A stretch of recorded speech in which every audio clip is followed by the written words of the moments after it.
Price God. கர்த்தருடைய பரிசுத்த நாமத்துக்கு மகிமையும் கனமும் உண்டாவதாக. கர்த்தராகிய இயேசு கிறிஸ்துவின் நாமத்தினாலே உங்கள் அனைவருக்கும் என் அன்பின் வாழ்த்துக்களை தெரிவித்துக் கொள்கிறேன். இன்னைக்கு நம்ம என்ன காரியத்தை குறித்து நம்ம பார்க்க போகிறோம்னா, இளைப்பாறுதல், அதாவது ரெஸ்ட். இந்த ரெஸ்ட்னு பார்த்தீங்கன்னா, நம்ம ஸ்கூல் படிக்கிற பிள்ளைகளை நம்ம கேட்டோம்னா, நமக்கு எப்போ இளைப்பாறுதல், அவங்களுக்கு எப்போ இளைப்பாறுதல் நம்ம கேட்கும் போது அவங்க சொல்லுவாங்க, மே மாதம் ஹாலிடே டைமில் தான் அவங்களுக்கு வந்து இளைப்பாறுதல். என்னன்னா, எந்த ஒரு ப்ரெஷரும், எக்ஸாமை குடித்த ப்ரெஷர், படிப்பு குறிச்சான ப்ரெஷர் இல்லாமல் ஒரு ஃப்ரீயாக அவங்க வந்து தன்னுடைய ஓய்வு நாட்களை வந்து அழகாக வந்து எந்த ஒரு கவலையும் இல்லாமல் அவங்க வந்து ஒரு இளைப்பாறி கொண்டு இருப்பாங்க. அது போல தான் இன்னைக்கு அநேக பிள்ளைகள் பார்த்தீங்கன்னா, இந்த ரெஸ்ட், இந்த இளைப்பாறுதல் இல்லாமல் தான் அநேக பிள்ளைகள் தன்னுடைய தேவைகளுக்காக ஓடி ஓடி சம்பாதிக்கிறத பார்க்குறோம். ஒரு சிலர் பார்த்தீங்கன்னா 24 மணி நேரம் உழைப்பாங்க. ஒரு சிலர் பார்த்தீங்கன்னா 24 மணி நேரம் போதாது சொல்லி மற்ற நாளையும் கடன் வாங்கி உழைப்பாங்க. அப்படி சம்பாதிச்சும் அவங்களுக்கு அந்த நிம்மதி இருக்கா, அந்த ரெஸ்ட் இருக்கா, அவங்க எதிர்பார்க்கிற இளைப்பாறுதல் இருக்கிறதா? வேதவசனம் சொல்லுகிறது, ரெண்டு நாளாகமம் 14ஆம் அதிகாரம் 7ஆம் வசனத்துல பார்த்தோம்னா, நம்முடைய தேவனாகிய கர்த்தரை தேடினோம், தேடின போது சுற்றிலும் நமக்கு இளைப்பாறுதலை கட்டளையிட்டார் என்றான். யார் சொல்றாருன்னா, ஆசா ராஜா.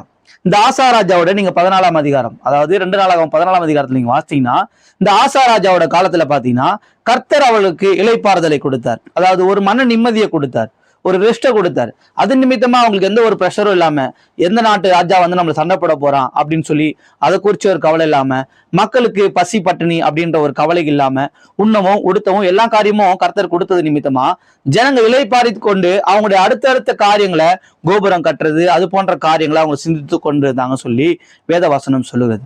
அந்த வசனம் எப்படி இருக்கு பாத்தீங்கன்னா, நம்முடைய தேவனாகிய கர்த்தரை தேடினோம், ஹல்லேலூயா, தேடின போது சுற்றிலும் நமக்கு இளைப்பாறுதலை கட்டளையிட்டார் என்றான். எப்போ நம்ம தேவனை தேடுறோமோ அப்பதான் நமக்கு இளைப்பாறுதல் கிடைக்கும்.